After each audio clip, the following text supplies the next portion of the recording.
আসসালামু আলাইকুম প্রিয় ভাই বোনেরা, সবাই কেমন আছেন? দেখুন, এটা কি অনেকেই চিনতে পারবেন।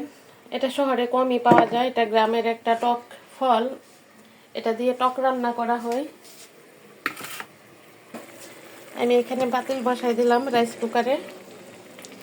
এখানে আমি সব মশলা আর 2টা টমেটো দিয়েছি, সাথে দিব এই বাইল্লা মাছ। এই বাইল্লা মাছ দিয়ে আমি ম্যাশটা দিয়ে টক রান্না করব।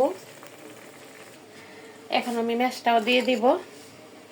এখানে টমেটোর সাথে আমি মাছ দিয়ে দিলাম আর দিয়ে দিচ্ছি ম্যাশটা একসাথে একটু কষায়া, তারপর আমি আর একটু ঝোল দেব।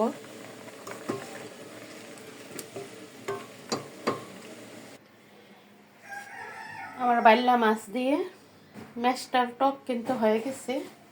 দেখুন কত সুন্দর লাল টকটকে। শহরে আমি সচরাচর দেখি না ম্যাশটা, অনেকদিন পরে পেয়েছি। এই ম্যাশটার লাল টক থাকলে কিন্তু ভাত খেতে অনেক ভালো লাগে। সবাই ভালো থাকবেন। আসসালামু আলাইকুম।